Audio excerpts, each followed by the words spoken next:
U.S. Army officials warn of dangerous lack of funding due to support for Ukraine. So while our military is suffering, need equipment, need weapons, we continue to send weapons and money to Ukraine. So instead of protecting our borders, they protect other people's borders. They protect Ukraine. It makes absolutely no sense. We have a bunch of globalists running our country, and our own military is being neglected. So we're gonna talk a little bit about that. But before we get started, go ahead and hit that like button, share this out so we can get this information out there. Subscribe if you're not already a subscriber, and hit that alarm bell so you know when I'm putting out new stuff. Also, check out my link tree in the description. It has a link to my Patreon where I talk about things that I can't talk about here. There's also a link to my Instagram and my merch store. Also, check out jjthepsychotherapist.com for the latest in news. All right, let's talk about this news. Now, I think the reason why Biden is behind all of this, why Biden is basically giving everything to Ukraine, is because Ukraine is one of those countries, one of those entities that own Biden. They have all the dirt on Biden. This is the stuff that Trump went in, asked Zelensky to investigate, trying to get information on what's going on, and none of that information was forthcoming because uh, why would Zelensky give this information to Trump when he can basically use this information on Biden as leverage? And he was banking on Biden winning in 2020 and banking on owning Biden because he has the information that could definitely show pay for play out there in Ukraine. Um, but we have an article here from Slay News, from Nick Hamilton, Slay News. He reports that U.S. Army officials are raising the alarm about the dangerous lack of funding for America's military as Democrat President Joe Biden and the Uniparty continue funneling taxpayer money into perpetuating the endless war in Ukraine. And I'm glad he mentioned the Uniparty. It's not just Biden. It's not just Democrats. Some Republicans as well is pushing this. Well, President Biden, both with and without the approval of Congress, has all but emptied the U.S. military's armories and coffers in his bid to support Ukraine. The U.S. continues to send Ukraine billions in tax dollars, which will never be paid back, to fund the nation's unwinnable battle to fend off the Russian invasion that began in February 2022. I would add that it began before that. This goes all the way back to 2014 under Newman and what's his name, McCain. Victoria Newland and John McCain. They were the ones that was pushing this war. But now the U.S. Army's Europe and Africa Command is warning that it will essentially go broke within a few months if House Republicans don't agree to pass the latest foreign aid package devised by the Senate, the Daily Mail reported. The Senate deal allocates about $60 billion for the Ukraine conflict.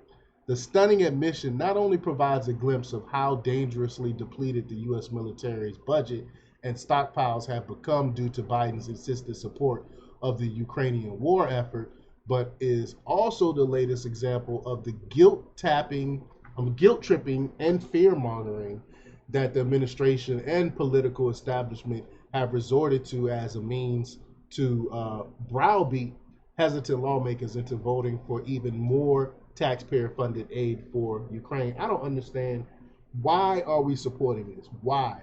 Oh, we're giving them money so we don't have to fight Russia. What? How do you where do you get that to that conclusion? Why do you believe Russia want to fight us? How do you get to that conclusion? This is the same mantra they keep pushing all over the world. Oh, we're fighting them in the Middle East so we don't have to fight them here. And this is the same mantra they use to fund every single war they get us into.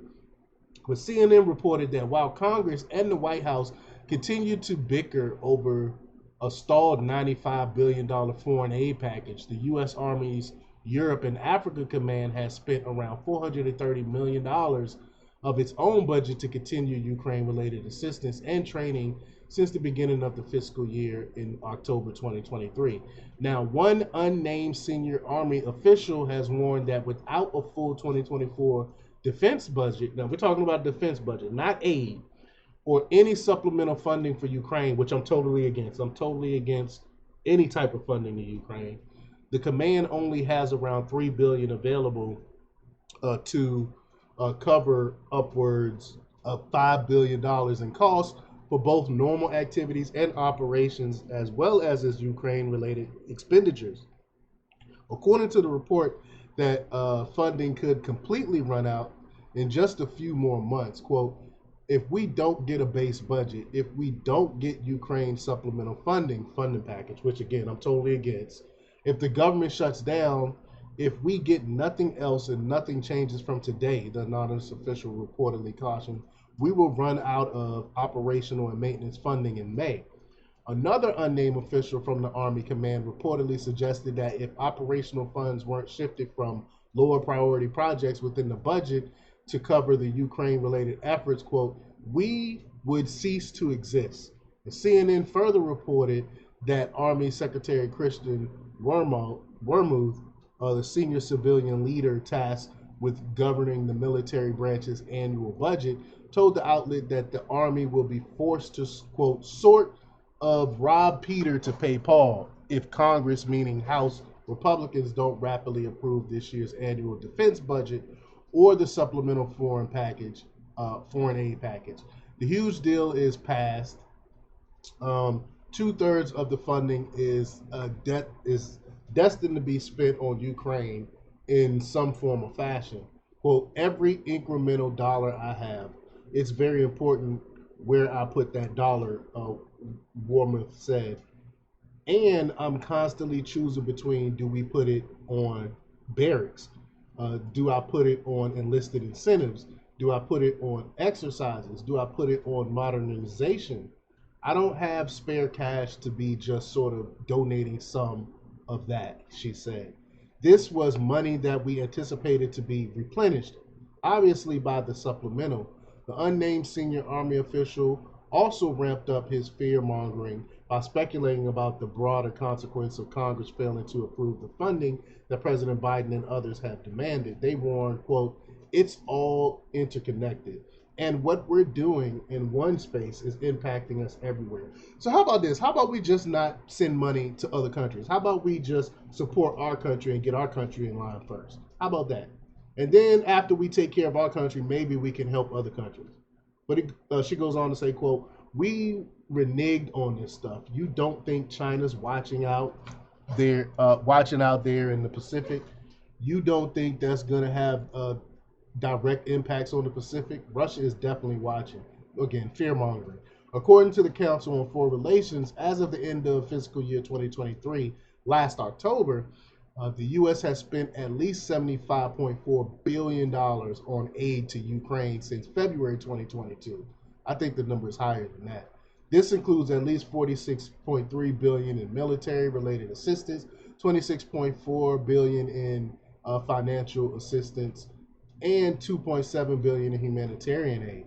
However, that only counts what has been expended through appropriation bills and doesn't necessarily include all of the U.S. funding that has benefited Ukraine over the past 2 years. And I say we're well over 100 billion. Well over 100 billion we gave to this country. As for this latest $95 billion supplemental funding package, of which around $60 billion is set to support Ukraine, the Associated Press reported that roughly half of that is earmarked to fund the purchases of weapons and munitions for Ukraine or to support additional military training and intelligence sharing. Meanwhile, around $10 billion is destined to help fund Ukraine's government operations and support the nation's private sector. It was also noted that roughly 1/3 of the total amount for Ukraine wouldn't directly go to the embattled nation at all, but rather would be spent here in the U.S. to help replenish the depleted stockpile of weapons, ammunition, and equipment that were previously sent to Ukraine via congressional legislation or unilaterally through President Biden's drawing down authority. But you don't hear anything about them talking about replenishing our weapons or ammunition. You hear nothing from our government talking about that. So we don't even have a means to protect ourselves. So China, with the infiltration we're having, the invasion we're having at the border with Chinese military age men, if they decide to rise up against us, do we even have the weapons to defend ourselves? Well, Biden himself got in on the action of attempting to shame House Republicans into agreeing to support the latest legislation package. He told reporters on Monday they're making a big mistake not responding. Quote, look, the way they're walking away from the threat of Russia, the way they're walking away from NATO, the way they're walking away from meeting our obligations is just shocking. What obligations? What obligations? I mean, they're wild. I've never seen anything like this. But I hope we don't approve this package. We as taxpayers can't afford it. I can see Biden doing something to raise taxes. The money got to come from somewhere. We have a finite amount of billionaires and millionaires. So the money's going to have to come from somewhere. I could see him raising taxes even more on the middle class and small businesses. But let me know what you think about this. Leave your comments down below. Like, share, and subscribe, and check out jjthepsychotherapist.com for the latest in news. Until next time.